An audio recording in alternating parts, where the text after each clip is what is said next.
Admiral Quan Deho sat in his command chair and watched the stars through the main screen of his ship Soul's Pride. He was drinking coffee from a metal cup that had seen better days. The cup was dented and the handle was loose, but it still held coffee, so he kept using it. This was how humans did things, and Quan was very human. The bridge around him was not like the ships in the old movies. There were no smooth white walls or perfect blue lights. Instead, there were cables running along the ceiling that someone had painted yellow so people would not hit their heads on them. The control panels were made from different materials, and some had stickers on them with handwritten labels. One panel had a piece of tape over a crack, and someone had written "Still works" on the tape. Captain Lee Bora walked over to him with a data pad in her hands. She was his chief tactical officer, and she was good at her job, even though she sometimes used very creative solutions to problems. "Admiral, the long-range sensors are picking up something big coming our way," she said. "It looks like a whole fleet of ships, and they are all the same design." Quan raised his eyebrows and took another sip of coffee. "All the same design," he repeated. "That is interesting. How many ships are we talking about?" 12 ships, sir, and they are all perfect copies of each other," Bora replied. "The computer says they are using technology we have never seen before. Very advanced stuff. The ships look like they were made in a factory with no differences at all."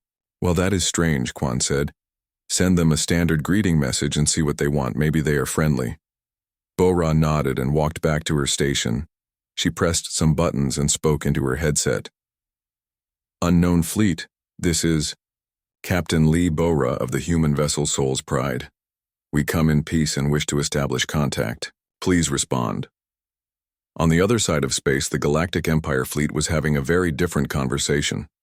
Commander Vextai stood on his perfect bridge with his perfect uniform and looked at his perfect screens. Everything on his ship was white and blue and made exactly according to the regulations. Every panel was in the right place and every light was the right color. This was how civilized beings built their ships. "Sensor officer, report," Vextai commanded in his deep voice. "Sir, we have detected a primitive vessel ahead," the sensor officer replied. "Initial scans show it is using very basic technology.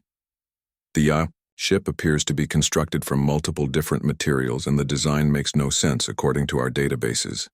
Vextai smiled. This was going to be easy.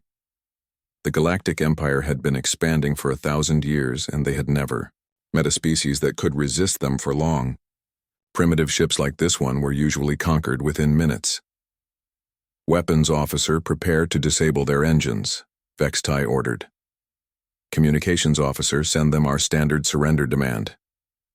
The communications officer pressed some buttons and spoke in the universal translation language. "Primitive vessel, you are now in Imperial space.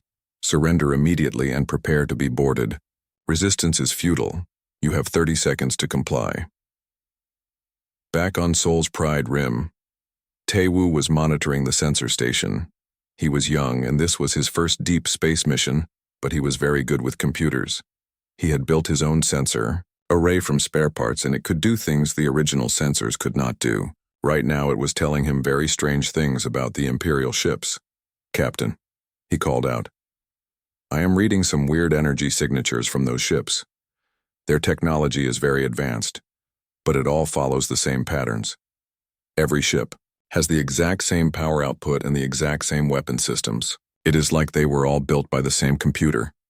"That is because they probably were," Quan said. He stood up from his chair and walked over to the communications station. "Let me talk to them." The Imperial fleet was waiting for the primitive ship to surrender. This was how first contact always went. The Empire would show up with superior technology, and the primitive species would realize they had no choice but to submit. It was efficient, and it worked every time. "Sir," the communications officer said, "we are receiving a response from the primitive vessel." "Put it on the main screen," Vextai ordered.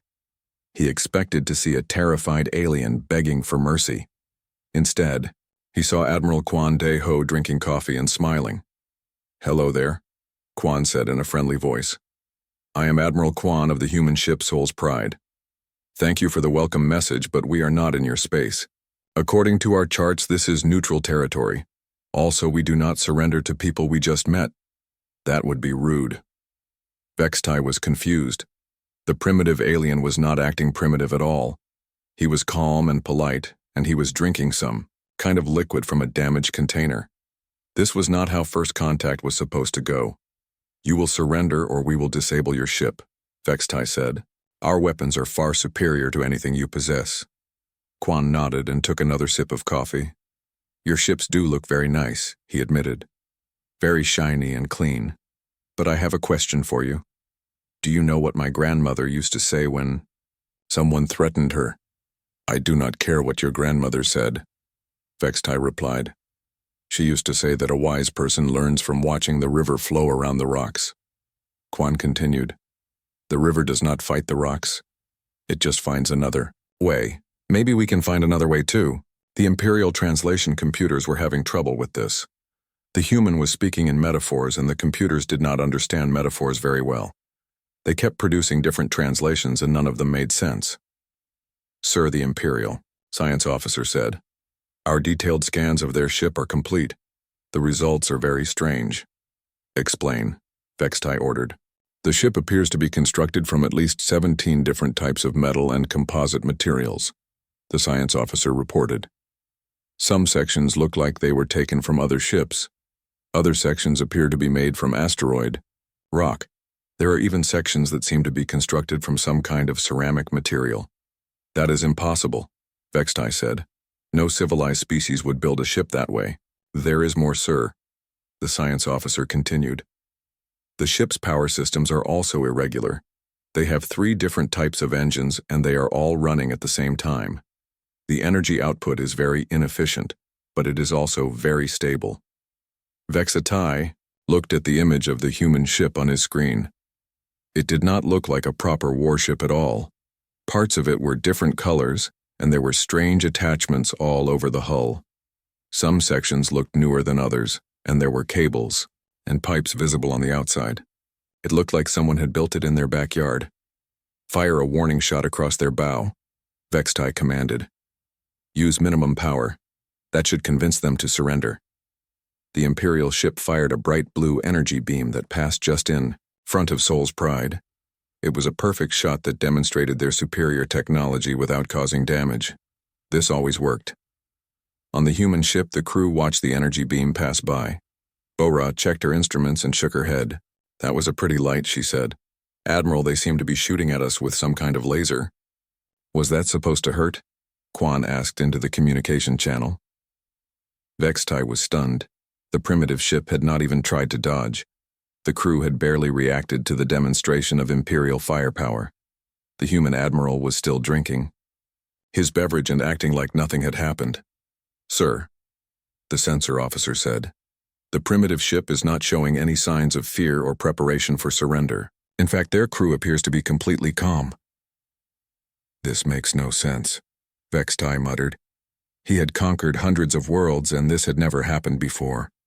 Primitive species were supposed to be afraid of Imperial technology. They were supposed to surrender immediately when they saw the superior firepower. Target their engines and fire, Vextai ordered. Use enough power to disable them but not destroy them. The Imperial ship fired again. This time the energy beam hit Soul's Pride, directly in the engine section. The blue light wrapped around the human ship like electricity. When the light faded, the human ship was still there and still moving. Damage report, Quan called out. No damage, sir, came the reply from the engineering section. The beam hit our rear armor plating and the energy was absorbed by the backup power systems. Actually, our power levels went up a little bit. Quan smiled and spoke to the Imperial fleet again. That was a nice light show, he said. Your weapons are very impressive. Are you done showing off or do you want to keep playing? On the Imperial bridge, Commander Vextai was staring at his instruments in disbelief. His weapons officer was checking and rechecking the targeting systems. His science officer was running diagnostic after diagnostic. Nothing was wrong with their equipment, but somehow the primitive ship had absorbed a direct hit from Imperial weapons and suffered no damage at all. How is that possible? Vextai whispered. The human admiral on the screen smiled and raised his coffee cup in a toast. My grandmother had another saying, Quan said. She said that bamboo survives the storm because it bends. The mighty oak tree breaks because it is too stiff. Maybe your weapons are too stiff. The Imperial computers were still trying to translate this. The metaphor about bamboo and oak trees was producing dozens of different meanings, and none of them made sense in a military context, sir, the communications officer said. What are your orders? Engineer Park Ji-min was deep inside the belly of Soul's Pride fixing something that should not have been fixable. He was lying on his back under a massive power coupling that was held in place with metal straps and what looked like very strong tape. The coupling was humming quietly and glowing with a soft blue light that meant everything was working properly. Hand me that wrench, he called out to his assistant who was somewhere behind a wall of pipes and cables. The big one with the rubber grip. Which rubber grip? Came the reply. You have 6 wrenches with rubber grips and they are all different sizes. The one that I used to fix the coffee machine last week, Park said. It should still smell like coffee. This was how things worked on human ships. Every tool had a story and every repair had a history. Nothing was standard and everything was personal.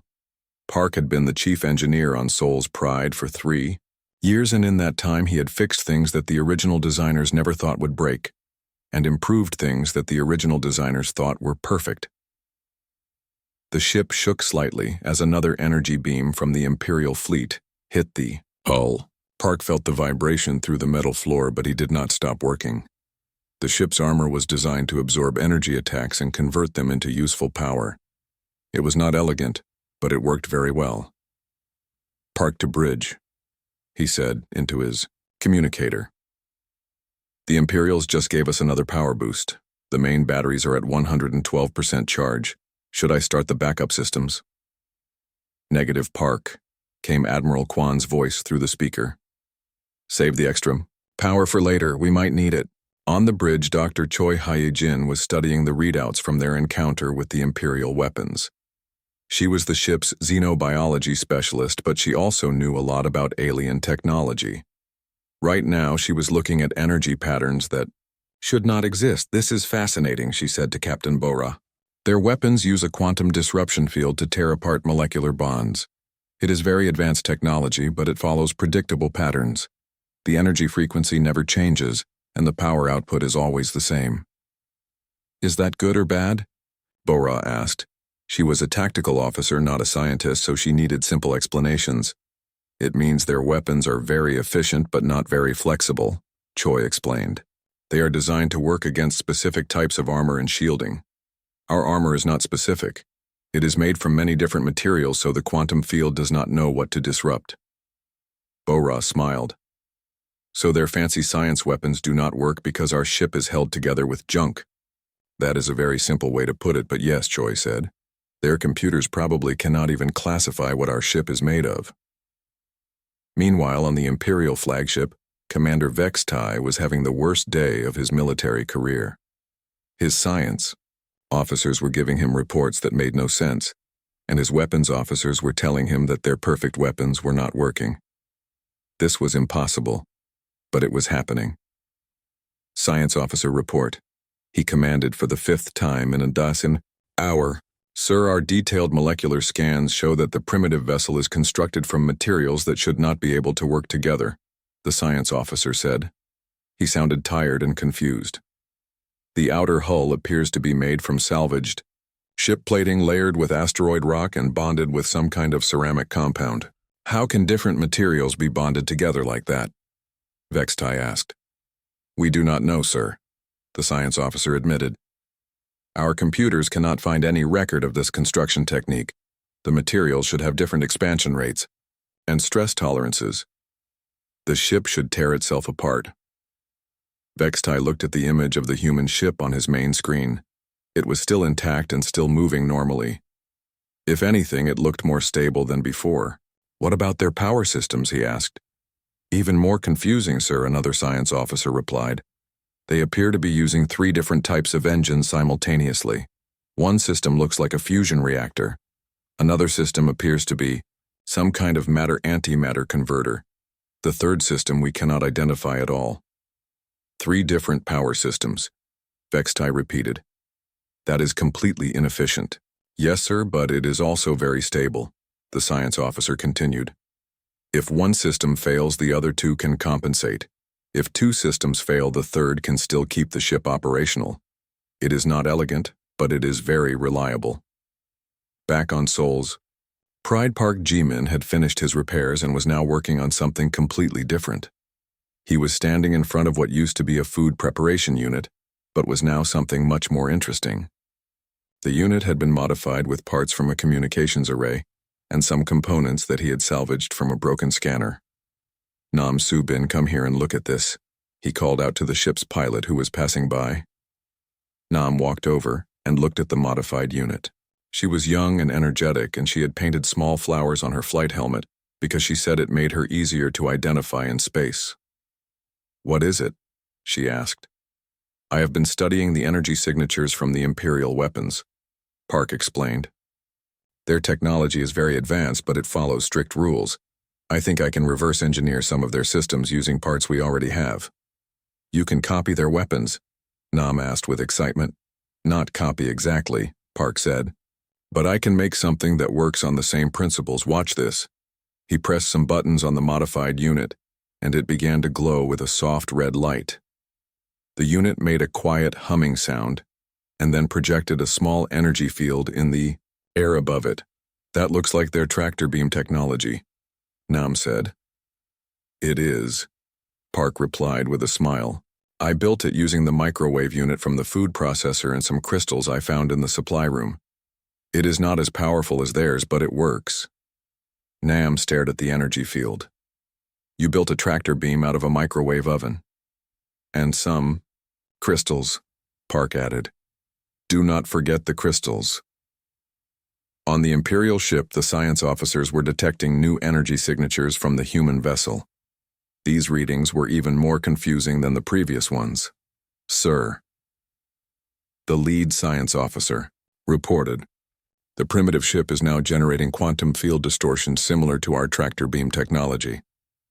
That is impossible, Vextai said. They could not have analyzed and replicated our technology that quickly.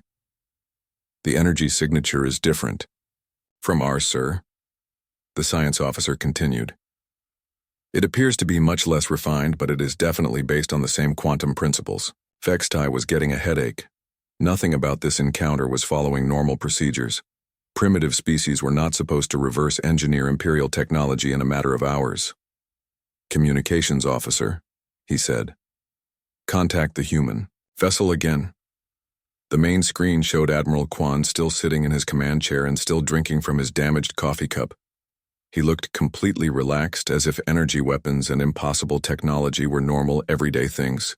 Hello again, Quan said with a friendly smile. How are you doing over there? How did you replicate our tractor beam technology? Vexatai demanded. Quan looked confused. Tractor beam technology, he repeated. Oh, you mean the gravity field generator. We did not replicate anything.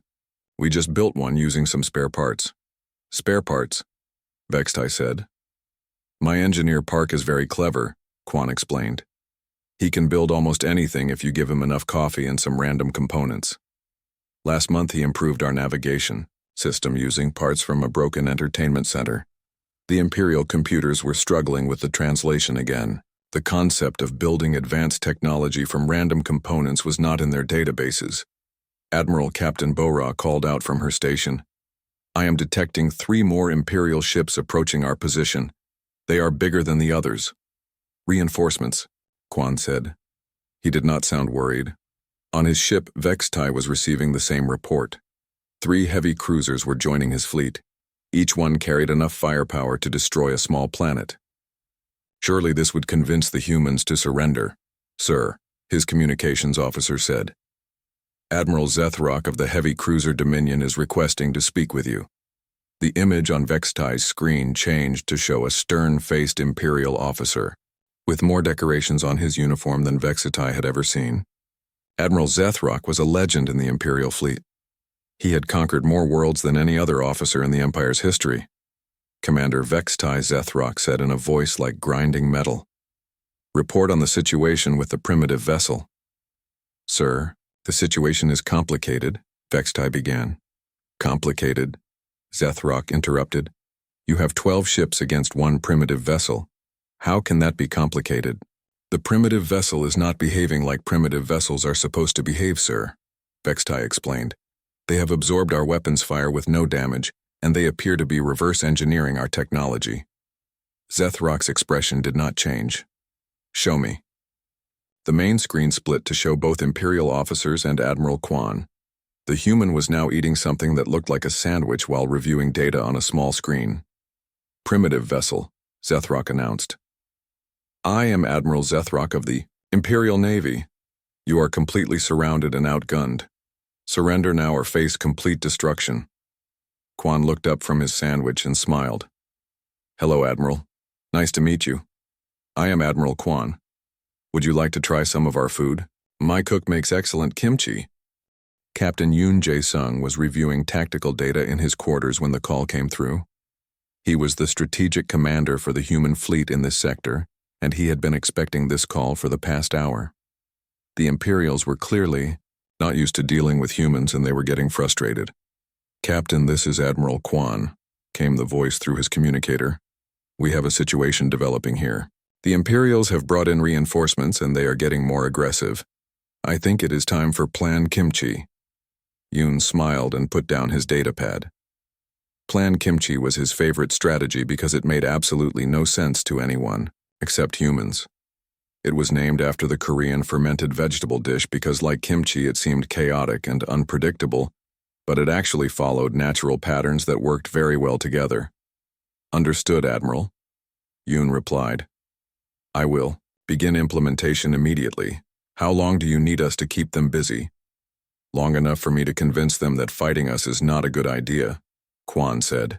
These Imperials seem like reasonable people once you get past all the threats and posturing. Yoon walked to his command center and activated the fleet communication system. All ships, this is Captain Yoon. We are implementing Plan Kimchi effective immediately. You know what to do. Across human space, 12 different ships began moving toward the Imperial fleet. Each ship was different, and each captain had their own interpretation of what Plan Kimchi meant. This was exactly how Yoon wanted it, because the best way to confuse an enemy was to be completely unpredictable. On Seoul's Pride Comms officer Han So-young was preparing for her part of the plan. She had been studying Imperial communication protocols for the past hour, and she had discovered something interesting. The Imperials used very formal and rigid language patterns. They seemed to be uncomfortable with casual conversation or cultural references. Admiral, she said to Quan, I am ready to begin the cultural exchange program. Excellent, Quan replied. Start with something gentle. We do not want to overwhelm them. Han activated the wideband communication array and began broadcasting to the entire Imperial fleet. Greetings, Imperial friends, she said in her most cheerful voice. This is Han So-young from Seoul's Pride. We would like to share some of our culture with you. Today we will be showing you how to make traditional Korean bibimbap. On the Imperial flagship, Admiral Zethrock was staring at his communications display in confusion. The human fleet was approaching his position, but instead of battle formations or tactical communications, they were broadcasting cooking instructions. Sir, his communications officer reported. The primitive vessels are transmitting cultural data on all frequencies. They appear to be teaching food preparation techniques. Food preparation, Zethrock repeated. Yes, sir. The transmission includes detailed instructions for something called bibimbap, which appears to be a mixture of rice, vegetables, and fermented ingredients. Zethrock rubbed his temples. He had commanded Imperial fleets for 30 years, and he had never encountered anything like this. Primitive species were supposed to respond to shows of force with either surrender or desperate attacks. They were not supposed to broadcast cooking shows. Block the transmissions, he ordered. I cannot, sir, the communications officer replied. They are using our own communication protocols against us.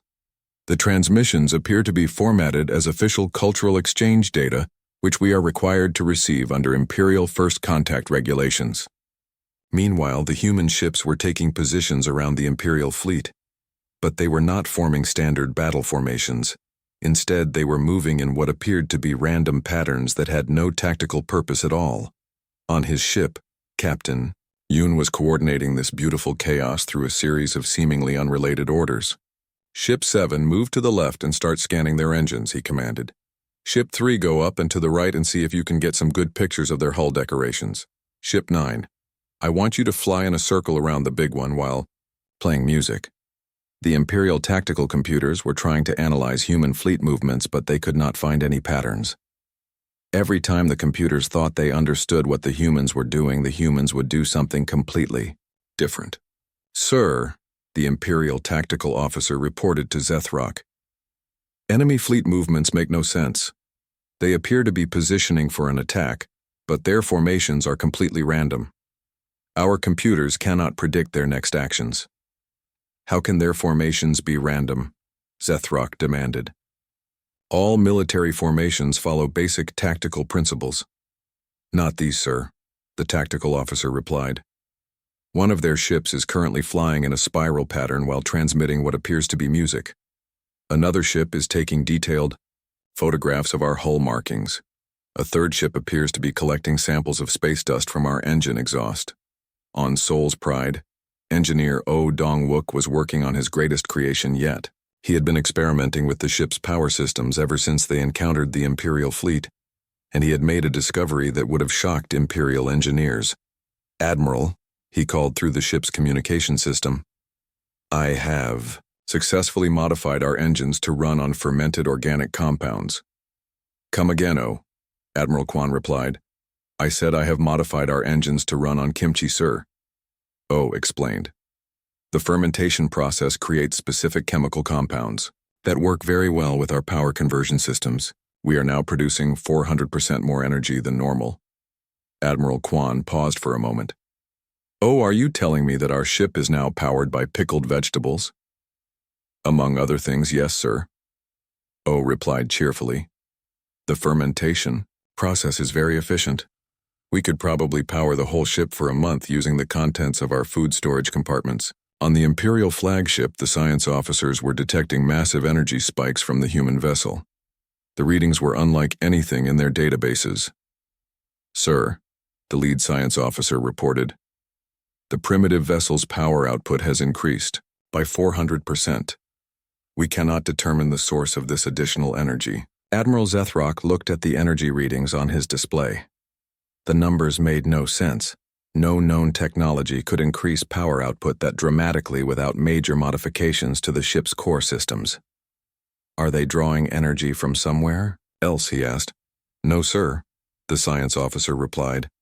The energy is being generated internally, but we cannot identify what type of fuel or power source they are using. The Imperial fleet's AI warfare systems were also having problems. These advanced computer systems were designed to analyze enemy tactics and predict their next moves. But every prediction they made about human behavior turned out to be wrong. Admiral, the AI systems officer, reported. Our tactical analysis.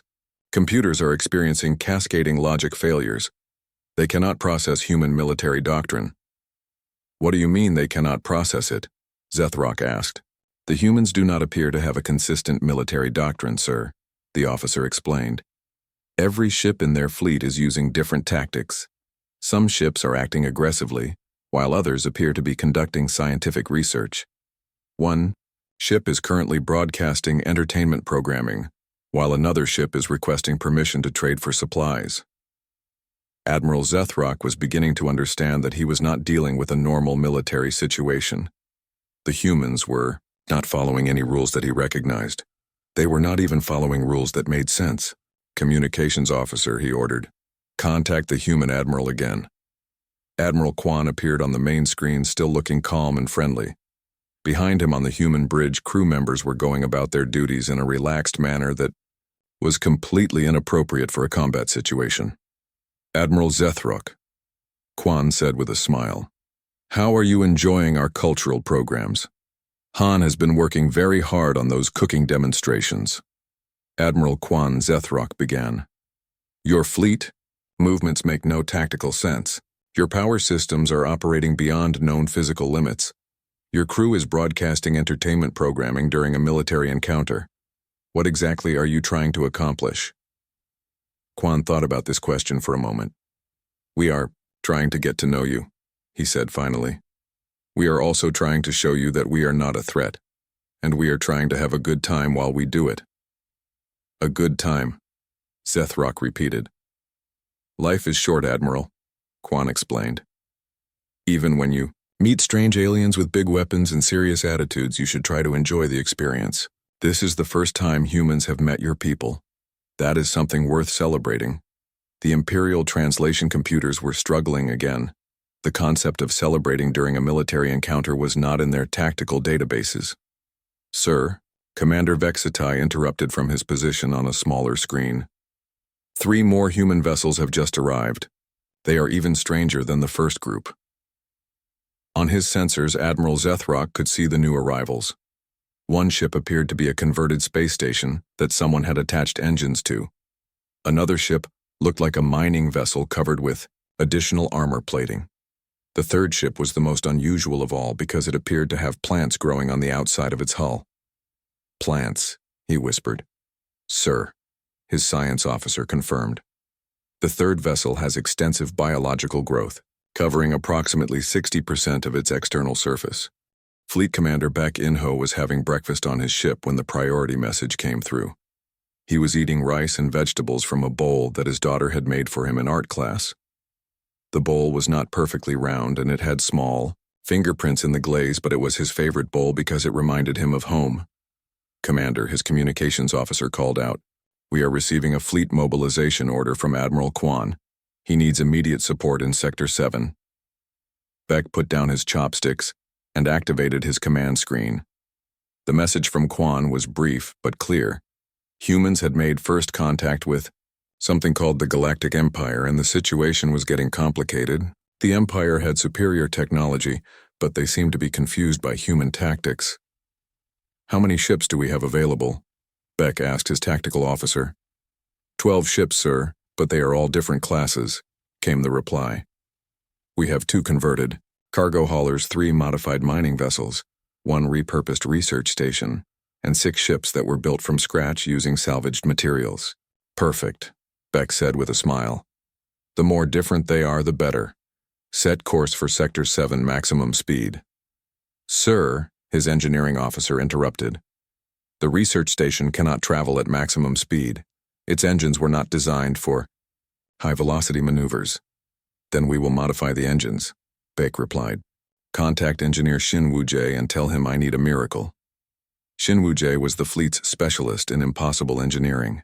He was known throughout human space for his ability to make things work that should not work. His personal motto was, everything is possible if you have enough spare parts and creative thinking. Commander Beck. Shin's voice came through the communication system. I can increase the research station's speed, but I will need to use some unconventional methods. How unconventional? Beck asked. I am going to attach additional engines to the outside of the station using magnetic clamps and flexible fuel lines, Shin explained. It will not be pretty, but it will work. Do it, Beck ordered. While Shin worked on his engineering miracle, the rest of the human fleet was preparing for departure. Each ship was different, and each captain had their own way of doing things. This was normal for humans, but it would have horrified Imperial officers who believed in standardization and uniformity. Captain Kim Ye-jin commanded a ship called Busan's Revenge that had started life as a cargo transport. Over the years, it had been modified so many times that it no longer resembled its original design. The most unusual feature was the garden that grew on the exterior hull. Botanist Lee, Kim called out to her science officer. How are our hull plants doing? Very well, Captain, Lee replied. The zero-gravity environment has actually improved their growth rate. The root systems are now integrated with the ship's power distribution network, and they are contributing approximately 15% to our total energy output. Plants are contributing to our power systems, Kim repeated. Yes, Captain, Lee explained. The plants absorb cosmic radiation and convert it into electrical energy through a process similar to photosynthesis. It was my idea to connect them to the power grid. Kim nodded. On any other ship, having plants growing on the hull would be considered a maintenance problem. On Busan's Revenge, it was a feature that made the ship more efficient. Meanwhile, in Imperial, Space Admiral Zethrock was receiving reports that made his headache worse. His intelligence officer had been monitoring human communications, and the translations were deeply disturbing. "Sir," Imperial Analyst Mordek reported, "I have completed my analysis of human fleet communications. The results are extremely confusing." "Explain," Zethrock ordered. "The humans have at least 20 different ship designs in their fleet," Mordek said. "Each ship appears to be unique. Some ships are converted civilian vessels. Others appear to be constructed from salvaged materials. One ship appears to be a research station that someone attached engines to." "That is impossible," Zethrock said. "No military force operates with that many different ship types. Maintenance and logistics would be nightmarish." "That is not the most confusing part, sir," Mordek continued. "The humans do not appear to have standard operating procedures. Each ship captain makes independent decisions about tactics, weapons, and even engineering modifications." Zethrock stared at the analyst. "You are telling me that human ships modify themselves during combat?" "Yes, sir," Mordek replied. "One ship reported that it had increased engine power by attaching additional thrusters to the exterior hull. Another ship mentioned that it was generating power using plants." "Plants," Zethrock whispered. "Yes, sir. According to their communications, one human ship has a garden growing on its hull, and the plants are connected to the ship's electrical systems." Zethrock sat down heavily in his command chair. He had spent decades studying military strategy and spacecraft design. Everything he knew told him that the human fleet should be completely dysfunctional. Ships needed to be standardized for efficient operation. Crews needed to follow established procedures for coordinated action. Military forces needed clear command structures and unified doctrine. The humans seemed to ignore all of these basic principles, and somehow they were still effective. "Sir," his communications officer announced, "the human reinforcement fleet has arrived." The main screen showed 12 new ships approaching the Imperial position. Each ship was different from the others, and several of them looked like they had been built in someone's garage. One ship was clearly a converted space station with engines bolted to its sides. Another ship had so many external modifications that it was impossible to determine what it had originally been designed for. The ship with plants growing on its hull was particularly disturbing to Imperial observers. The biological growth covered most of the vessel's surface and seemed to be integrated with its technical systems. Green vines could be seen wrapped around antenna arrays and sensor clusters. "Science officer," Zethrock called out. "Full analysis of the new arrivals." "Sir, the scan results are unlike anything in our databases," the science officer reported. "The converted space station appears to be held together with mechanical fasteners and what looks like industrial adhesive. The ship with biological growth is generating power through some kind of organic photosynthetic process. The third vessel appears to be constructed entirely from salvaged spacecraft components." "How can ships like that be functional?" Zethrock demanded. "We do not know, sir," the science officer admitted. "According to our engineering principles, these vessels should not be able to operate in space. The structural integrity should be compromised, and the power systems should be completely unreliable." But the human ships were not just functional. They were thriving. The converted space station was maneuvering with surprising grace despite its ungainly appearance. The ship with the hull garden was generating more power than vessels twice its size. The salvaged component ship was scanning the Imperial fleet with sensors that seemed to work better than Imperial equipment. "Sir," the tactical officer reported, "the human fleet is taking defensive positions around our formation, but their positioning makes no tactical sense." "Explain," Zethrock ordered. "They are not forming standard battle lines or attack formations," the tactical officer said. "Instead, they appear to be positioning themselves to protect each other's weaknesses. The slower ships are being covered by the faster ones. The ships with weaker weapons are being supported by those with stronger armaments." "That sounds like reasonable tactics," Zethrock said. "Yes, sir, but they are not following any recognized tactical doctrine," the officer explained. "Each ship seems to know instinctively where to position itself. There are no formal orders or coordination protocols. They are acting like a family, rather than a military unit." On his ship, Fleet Commander Bayek was coordinating the human response through informal conversations rather than military commands. Kim, how are your power levels? He asked Captain Kim Ye-jin. Excellent, Commander, Kim replied. My hull plants are absorbing a lot of energy from the local star. I can share power with any ships that need it. Thank you, Kim, Bayek said. Shin, how did your engine modifications work out? Better than expected, Commander, Engineer Shin replied from the converted research station. The additional thrusters increased our speed by 300%. The station is now faster than most purpose-built warships. Outstanding, Beck said. Everyone maintain current positions and wait for Admiral Kwan's signal.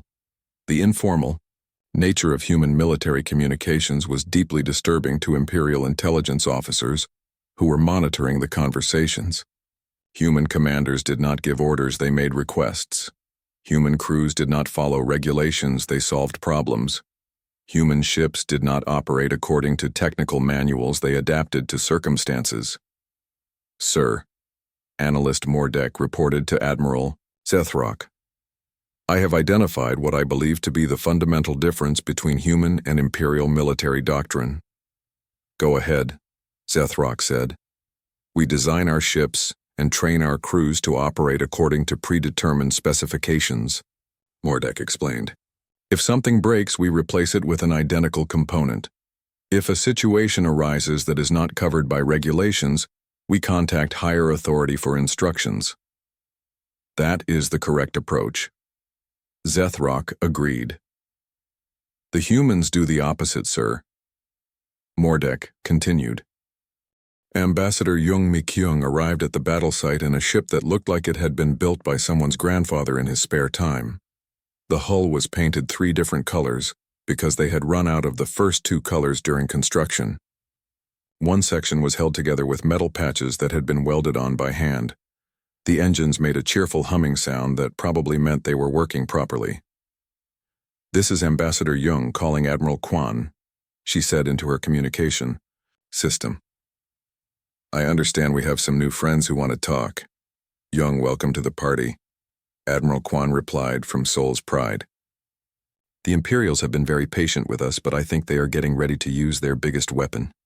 Their planet killer, Jung asked. That would be the one, Kwan confirmed. They seem to think it will convince us to surrender. Jung smiled and looked at her small crew. Her ship was not a warship and her crew was not military. She had a cook, a mechanic, a communications specialist, and a young intern who was learning about diplomacy. This was the human approach to first contact missions. Send people who were good at making friends. Admiral, she said, I think it is time to show them our secret weapon. On the Imperial flagship, Admiral Zethrock was watching the human fleet with growing frustration. His Omega Protocol weapon was almost ready to fire. The massive energy beam could destroy entire planets, and it had never failed to end resistance. Surely the humans would surrender when they saw its power. Sir, his science officer reported. Another human vessel has arrived. It appears to be some kind of diplomatic ship. Diplomatic, Zethrock repeated. He looked at the new arrival on his screen. The ship looked like it had been assembled from spare parts by amateurs. It was not threatening at all. Yes, sir, the science officer confirmed.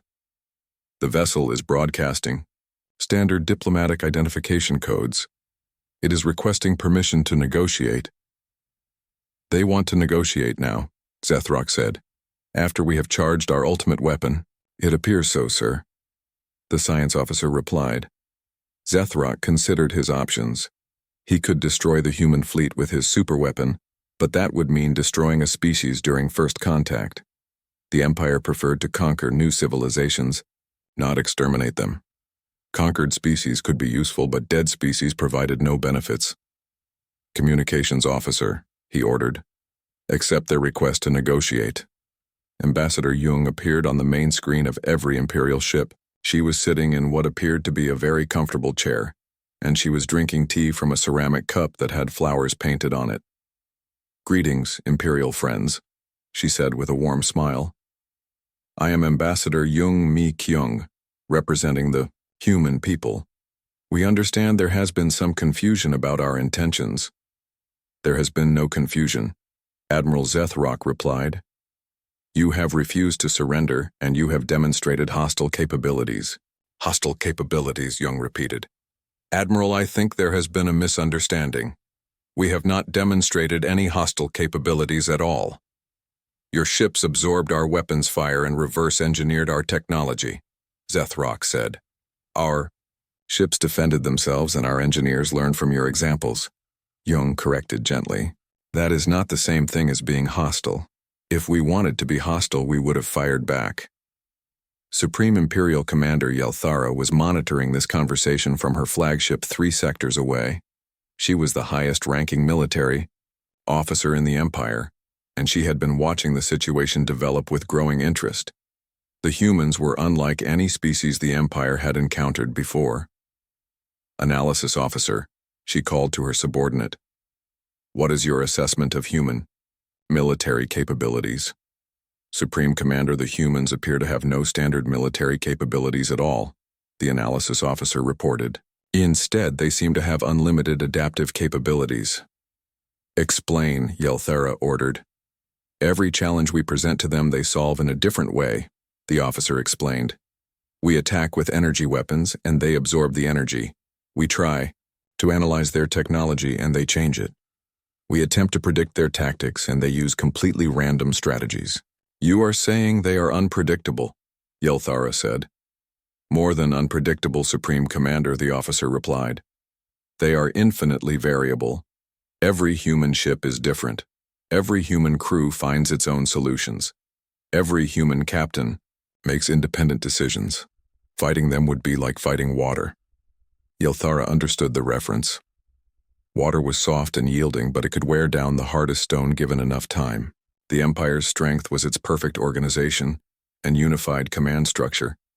But that same strength could become a weakness when facing an opponent that had no fixed form.